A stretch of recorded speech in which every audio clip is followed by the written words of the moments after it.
प्रथमे तो राज्य सरकार एवं विशेषकर पूर्त विभाग मान्यवर मंत्री श्रीयुक्त पृथ्वीराज हरिचंदन को कृतज्ञता जणाइवाई चाहे धन्यवाद जणाइवाई चाहे जो हिसाब रे से तत्परता प्रकाश करी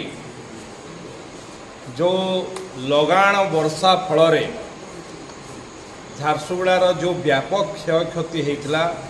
से राज्य सरकार राजस्व विभाग पंचायती राज विभाग पूर्त विभाग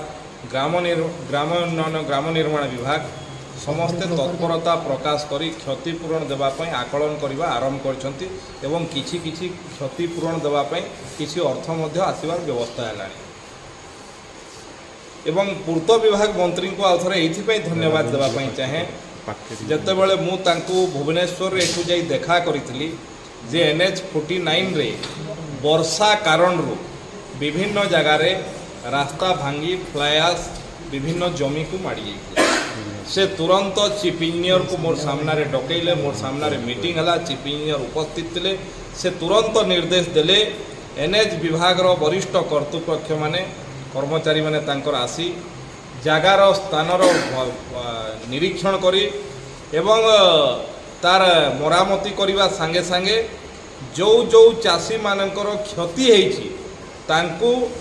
NH तरफ क्षतिपूरण देवार व्यवस्था कले तार आकलन जहाँ जिला प्रशासन आकलन करदब तार क्षतिपूरण देवार कथा से कहले बोध हुए झारसुगुड़ा इतिहास रे मु ओडिशा इतिहास कथा कहि परिबि नै झारसुगुड़ा इतिहास रे प्रथम थर पई कोठी एभलिया आस पड़ी को जमी क्षति होइतिबो एवं लोकों को क्षतिपूरण देवार व्यवस्था करिछि लोकों सरकार आमे लोक जोटा चाहिए से तार बाद रे भी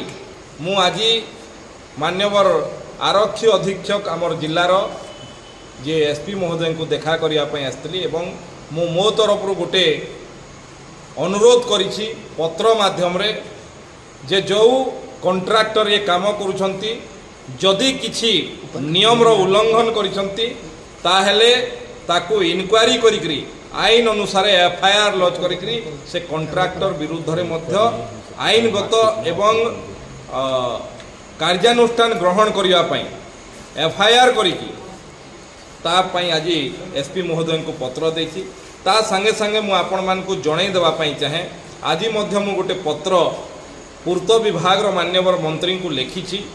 जे तांको तो प्रथमे धन्यवाद अर्पण करछि झारसुगुड़ा वासी संगे छिड़ा ही सबु चाषींकर क्षतिपूरण व्यवस्था करतिबारु एवं जमीरु आस उठेबा पई व्यवस्था करतिबारु एवं से प्रक्रिया मध्य आपण माने जानिथिबे विभिन्न जगार आरंभ हो सारलानी ता संगे संगे मु तांको अनुरोध करछि जे जदि एठी किछि गाइडलाइन कोनोसी रो वायलेट हेछि गाइडलाइन रो उल्लंघन हेछि ताहेले से कॉन्ट्रैक्टर विरुद्ध रे जोटा दृष्टांत मूलक एवं उदाहरण भलिया कार्यानुष्ठान ग्रहण करने अनुरोध करछि मु स्मरण कराई देबा पई चाहे जे विगत दिन रे कातिकेला ठारे आसपंड भांगी एवं सेठी जो मानकर समय रे भांगी से लोकों को आज जाए क्षतिपूरण भी मिलना नहीं कि से आस भी जमी उठिला नहीं किंतु मु दृढ़ निश्चित एटा लोकों सरकार लोके चाषी मानक मु आपण मानकर जरिया रे आश्वस्त करे देबा पई चाहे लोके जोटा चाहिए सेटा हेबे हेबो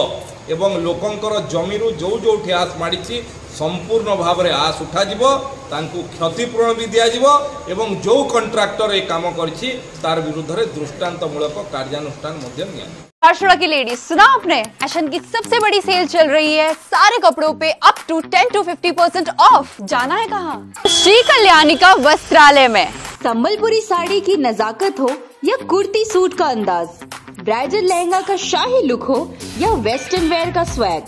सब कुछ आधे दाम में। सबसे खास बात ये झारसुगुड़ा का एकमात्र ऐसा स्टोर है जो सिर्फ लेडीज कलेक्शन के लिए मशहूर है। शादी हो, त्योहार हो या रोज का वेयर, फैशन का हर गैर मिलेगा यहीं अप टू 10 to 50% ऑफ के साथ। तो देर मत कीजिए, इस सीजन की सबसे बड़ी लेडीज फैशन सेल लूटने आ जाइए श्री कल्याणिका वस्त्रालय झारसुगुड़ा।